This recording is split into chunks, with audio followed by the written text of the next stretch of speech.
Hello traders. तर आपण आत्तापर्यंतच्या एपिसोड्समध्ये बघितलं की प्राइस ही कसं स्ट्रक्चर फॉर्म करते, कसे रिव्हर्सल्स फाइंड आउट करतो आपण, कुठले कुठले रिव्हर्सल्स असतात आपल्यासाठी.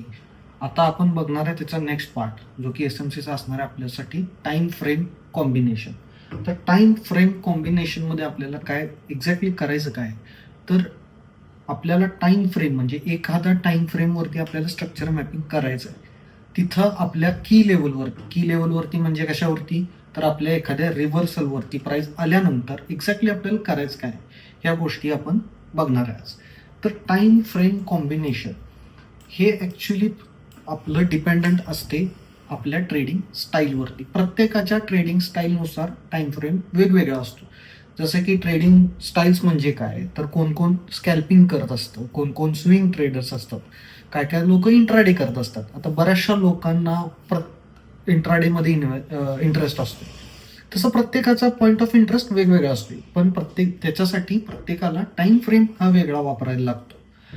टाईम फ्रेम वेगळा वापरायला लागतो म्हणजे काय करायला लागतं, तर प्रत्येक टाईप साठी, जसं की आपण इंट्राडेसाठी एक हायर टाइम फ्रेम वापरतो, जिथं आपण अनालिसिस करतो की आपल्या रिव्हर्सल वरती प्राइस आल्यानंतर आपण एक टाइम फ्रेम छोटा करतो. कशासाठी करतो, प्रत्येक स्ट्रॅटर्जीमध्ये आपण एक time frame higher time frame as a use करतो आणि दुसरं लोअर टाइम फ्रेम यूज करतो. हे कशासाठी करतो आपण, का तर आपल्याला ज्यावेळी प्राइस आपली हायर टाइम फ्रेमच्या आपल्या एखाद्या की लेवलवर येते, की लेवलवर आल्यानंतर आपण काय करतो, आपण त्या की लेवलवर आल्यानंतर एंट्री घेत असताना स्टॉप लॉस छोटे व्हावेत, म्हणजे आपली रिस्क छोटी व्हावी, यासाठी आपण काय करतो, तर लोअर टाइम फ्रेमवरती शिफ्ट होतो आणि तिथं पर्टिक्युलर स्ट्रक्चर्स बघतो. ठीक आहे. तर आता ट्रेडिंगचे स्टाईल्स किती आहेत, तर स्विंग ट्रेडर्स असतात, इंट्राडे आणि स्कॅल्पर्स. तर प्रत्येकासाठी काय काय टाइम फ्रेम असू शकतोय, तर स्विंग ट्रेडरसाठी आपल्याला as a higher time frame आपण काय वापरतो, तर 4 आवर आणि 8 आवर. आपण काय करणार आहे, तर 4 आवर आणि 8 hour as a higher time frame, म्हणजे त्या टाइम फ्रेममध्ये आपण काय करणार आहे, स्ट्रक्चर मॅपिंग करणार आहे. मग त्या स्ट्रक्चर मॅपिंग केलेल्या हायर टाइम फ्रेमच्या एखाद्या रिव्हर्सलवरती, जसं की आपले जे काय रिव्हर्सल्स आहेत आपले, ते आपण एपिसोड 2 मध्ये डिस्कस केलं. जर कोणाला त्याच्याबाबत शंका असेल तर तुम्ही तो एपिसोड जाऊन बघू शकता, त्याच्यातून तुमचे रिव्हर्सल्स क्लिअर होऊन जातील. तर त्या पॉइंटला आपल्याला काय करायचं आहे, तर एक time frame lower time frame select करायचं. तर स्विंग ट्रेडिंगसाठी आपल्याला लोअर टाइम फ्रेम काय असू शकतो, तर 5 मिनिट आणि 15 मिनिट. तसंच इंट्राडेसाठी काय करू शकतो आपण, as a higher time frame आपण काय काय यूज करू शकतो, तर 30 मिनिट्स आहे, 1 आवर आहे, ह्या गोष्टी आपण यूज करू शकतो फॉर इंट्राडे. जिथं आपल्याला लोअर टाइम फ्रेम म्हणून काय वापरणार आहे आपण, तर 3 मिनिट्स 5 मिनिट्स हे आपण लोअर टाइम फ्रेम वापरतो. आणि तसंच स्कॅल्पिंग हे ॲक्च्युली एक प्रकारे चोरी केल्यासारखं आहे. तुम्ही तुमची डिरेक्शन आयडेंटिफाय करणार as a higher time frame आणि लोअर टाइम फ्रेममध्ये जाऊन एक एक्स्ट्रीम व्हॉलेटिलिटीमध्ये तुम्ही तुमचे पॉईंट्स कॅप्चर करून बाहेर पडून निघून जाणार. म्हणजे त्याच्यात तुम्हाला points risk to reward ratio फार कमी मिळतो, कारण तुम्ही स्कॅल्पिंग करताना जास्तीत जास्त पॉईंट्स कमीत कमी वेळेत घेऊन बाहेर पडणं हा तुमचा मोठा असतो. तर स्कॅल्पिंगसाठी आपण काय कुठला टाइम फ्रेम यूज करतो, तर ह्याचा हायर टाइम फ्रेम तुम्ही 15 मिनिट्स वापरू शकता. काय काय लोक 5 मिनिट्स पण च्या स्ट्रक्चर मॅपिंगवर सुद्धा स्कॅल्पिंग करतात. त्यात एंट्रीसाठी तुम्ही कोणता लोअर टाइम फ्रेम यूज केला पाहिजे, तर तुम्ही एंट्रीसाठी यूज केला पाहिजे 1 मिनिट. ठीक आहे, किंवा 3 मिनिट सुद्धा तुम्ही यूज करू शकता. ठीक आहे. आता आपण ह्याचं एखादं एक्झाम्पल बघूया. एक्झाम्पलसाठी आपल्याला गोल्डचा as a higher time frame म्हणून आपण जर यूज केलं, तर आपण काय यूज करू शकतो. इन केस मी आता गोल्डचं इंट्राडे करत असताना माझ्यासाठी एक रिव्हर्सल पॉईंट कोणता येऊ शकतो, तर माझ्यासाठी एक रिव्हर्सल पॉईंट होता हा, जो की माझ्या रिव्हर्सल पॉईंटवरती प्राइस आली. या 30 मिनिट्सच्या रिव्हर्सल पॉईंटवरती ज्यावेळी मी एंट्री करत होतो, ह्याच्या ठिकाणी मला जर स्टॉप लॉस छोटा करायचा असता, तर मी काय केलं, मी सिम्पली त्याच्यात लोअर टाइम फ्रेममध्ये स्विच झालो. म्हणजे मी किती टाइम फ्रेम वापरलं, तर मी 3 मिनिट्स वापरलं, कारण मला रिस्क एक्स्ट्रीम छोटी करायची होती.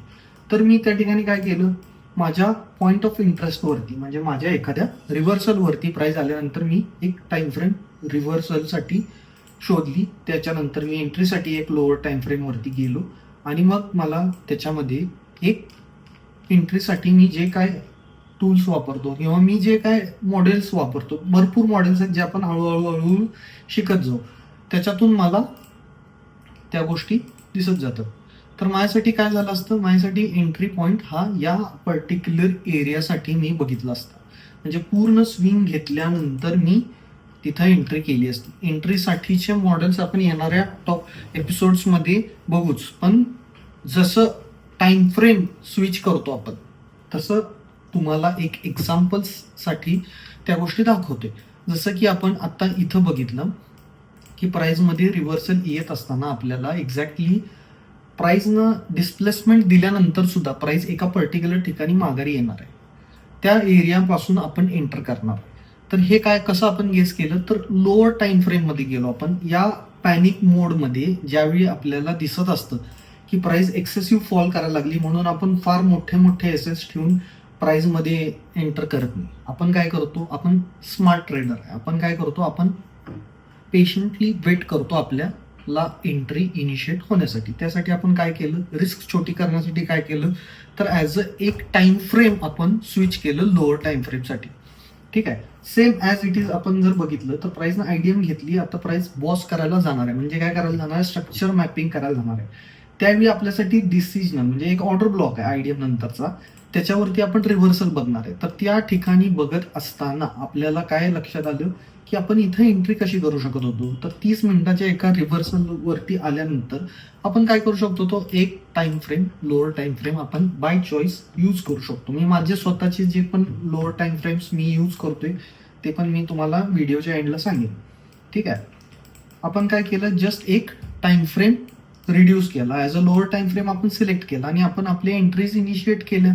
छोटीशी रिस्क घेतली, जी आपली रिस्क फार मोठी होत होती ती इन केस जरी एवढी मोठी ठेवली, फुल एफव्हीजी ठेवलं, याच्यासाठी एंट्रीसाठी भरपूर ऑप्शन्स आहेत आपल्याकडे, भरपूर मॉडेल्स आहेत जे आपण येणाऱ्या व्हिडिओजमध्ये बघूच. ठीक आहे. तर ही पर्टिक्युलर एंट्रीसाठी आपण काय केलं, तर एक टाइम फ्रेम स्विच केलं. जी एंट्रीसाठी आपण फुल एरिया इन्व्हेस्ट केला असता, फुल मार्जिन यूज करू शकलो असतो, स्टॉप लॉसेस जे फार मोठे होऊ शकत होते तेच आपण काय केले, रिड्यूस केले. याच्यापेक्षा भरपूर स्टॉप लॉसेस रिड्यूस करण्यासाठी एंट्री सेटअप्स भरपूर आहेत. ते एंट्री सेटअप्स येणाऱ्या दिवसात आपण बघूच. पण रिस्क रिवॉर्ड रेशो फार मोठा असणं म्हणजे फार चांगला ट्रेडर आहे अशातला काही सुद्धा प्रकार नाही आहे. तुम्ही तुमची रिस्क स्वतः मॅनेज करू शकता. तुमचा सेटअप बॅक टेस्ट करा. जास्तीत जास्त तुम्ही प्रत्येक गोष्टीचं बॅक टेस्टिंग जेवढं जास्ती कराल तेवढं तुम्हाला आउटपुट जास्त चांगला मिळेल.